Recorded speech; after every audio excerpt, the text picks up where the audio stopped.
अपने घर जा रहा था तो उसे एक बूढ़ी औरत मिलती है। बूढ़ी औरत हाथ देकर ऑटो रोकने का इशारा करती है। कहाँ जाना है आपको? बेटा, मैं बहुत मुसीबत में हूँ, मेरी मदद कर दो। क्या बात है माँ जी? बेटा, मैं दीनापुर गांव से आई हूँ। किसी ने मेरा पर्स चोरी कर लिया। अब मेरे पास वापस जाने के लिए पैसे नहीं हैं। क्या तुम मुझे दीनापुर गांव तक छोड़ दोगे? कमल को बूढ़ी औरत पर बहुत दया आती है। दीनापुर गांव तो बहुत दूर है, मुझे आपको छोड़कर घर वापस जाने में आधी रात हो जाएगी। आप एक काम करिए, आज रात आप मेरे घर रुक जाइए। मेरे घर पर मेरी पत्नी और मेरी बेटी है। लेकिन बेटा, मैं वहाँ। आप चिंता मत कीजिए माँ जी, आप मेरी माँ जैसे हैं। मैं कल सुबह दीनापुर गांव में आपको छोड़कर आ जाऊंगा। पर बेटा। अरे माँ जी, मैं आपके बेटे जैसा ही हूँ, आप घबराइए मत। ठीक है बेटा। कमल बूढ़ी औरत को घर ले आता है। घर पर उसकी पत्नी और बेटी बूढ़ी औरत से मिलकर बहुत खुश होते हैं। कमल की पत्नी बूढ़ी औरत की बहुत सेवा करती है। अगले दिन कमल बूढ़ी औरत को छोड़ने दीनापुर गांव जाता है। लीजिए माँ जी, आपका घर आ गया। बहुत बहुत शुक्रिया बेटा, तुम बहुत नेक हो। आओ अंदर चलो। नहीं माँ जी, मुझे वापस जाने में देर हो जाएगी, मैं चलता हूँ।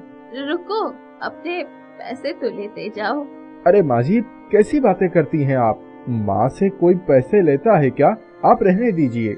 बेटा, तुमने मेरी इतनी मदद की है, मैं तुम्हें ऐसे नहीं जाने दूंगी।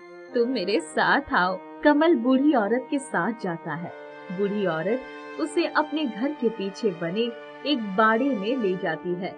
वहाँ एक ऑटो रिक्शा खड़ा होता है। बेटा, ये ऑटो रिक्शा मेरी तरफ से तुम्हारे लिए छोटी सी भेंट है। लेकिन माँ जी, मेरे पास तो ऑटो रिक्शा है, तो मैं एक और ऑटो रिक्शा लेकर क्या करूँगा? बेटा, इसे एक माँ का आशीर्वाद समझकर रख लो। ये कोई मामूली ऑटो रिक्शा नहीं है। मामूली नहीं है मतलब? अरे, तुम इसे लेकर जाओगे तो सब जान जाओगे। पर मैं अपने ऑटो रिक्शा का क्या करूँगा? उसे यही छोड़ जाओ।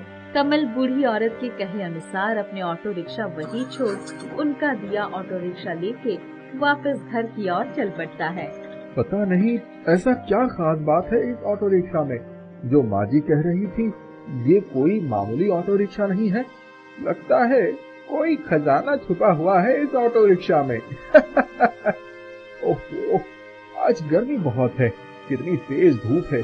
काश इस ऑटो रिक्शा में ठंडी ठंडी हवा के लिए एसी होता। तभी कमल को अपने ऊपर ठंडी ठंडी हवा महसूस होती है। वो ऊपर देखता है तो ऊपर एसी लगा होता है। अरे, ये एसी कहाँ से आ गया? पहले तो नहीं था। कहीं इस ऑटो रिक्शा में कोई जादू तो नहीं है? काश ठंडी ठंडी लस्सी मिल जाती। तभी कमल को अपने आँखों पर विश्वास नहीं होता, क्योंकि पीछे की सीट पर एक बड़ा गिलास लस्सी का रखा होता है। कमल ऑटो रिक्शा को सड़क के किनारे रोकता है और ठंडी ठंडी लस्सी पीता है। अरे वाह, गर्मी में ठंडी ठंडी लस्सी पीकर तो मजा आ गया। अब समझ आया माँ जी ने क्यों कहा था कि ये कोई मामूली ऑटो रिक्शा नहीं है। ये एक जादुई ऑटो रिक्शा है, जिससे मैं जो मांगूंगा वो मिल जाएगा। कमल ये बात अपनी पत्नी को बताने जल्दी जल्दी अपने घर पहुंचता है। अरे भाग्यवान, सुनती हो, हमारी तो लॉटरी लग गई। ऐसा क्या हो गया जी? जानती हो, वो जो माँ जी थी जो हमारे यहाँ कल रुकी थी, उन्होंने मुझे क्या उपहार दिया है। क्या दिया है जी? बाहर आओ, दिखाता हूँ। कमल की पत्नी बाहर आती है तो बाहर एक नया ऑटो रिक्शा खड़ा दिखती है। क्या जी, ये क्या उपहार है? ऑटो रिक्शा तो हमारे पास ही था, फिर ये नया ऑटो रिक्शा की क्या जरूरत थी? देनी थी तो एक कार दे देती। अरे भाग्यवान, यही बात इसी ऑटो रिक्शा के अंदर बैठकर बोलो। क्यों जी, अंदर बैठकर बोलने से ऑटो रिक्शा कार में बदल जाएगा क्या? अरे बैठकर बोलो तो सही। काश हमारे पास एक बड़ी सी कार होती। तभी उसके आश्चर्य का ठिकाना नहीं रहा जब उसने वहाँ एक लंबी चमचमाती कार देखी। ये तो चमत्कार हो गया जी, मैंने कार मांगी तो हमें कार मिल गई। अरे क्योंकि ये ऑटो रिक्शा जादुई है, इसमें बैठकर तुम जो भी मांगोगी वो तुम्हें मिल जाएगा। क्या जादुई ऑटो रिक्शा? फिर तो मैं इसे बहुत सारे सोने के गहने और नए नए कपड़े मांगूंगी। कमल की पत्नी ऑटो रिक्शा से बहुत से सोने के जेवर और कपड़े मांगती है। ऑटो रिक्शा सोने के गहने और नए नए कपड़ों से भर जाता है। सुनो जी, अब हमें ये जादुई रिक्शा मिल गया है, तो अब हमारी सारी जरूरतें पूरी हो जाएंगी। अब तुम्हें यूँ ऑटो रिक्शा चलाकर इधर उधर भटकने की जरूरत नहीं है।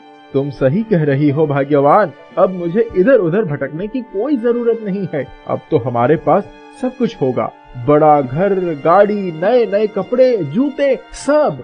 कमल जिस जिस चीज का नाम लेता जाता है सब उसके सामने आ जाती है। कमल बहुत बड़ा आदमी बन जाता है।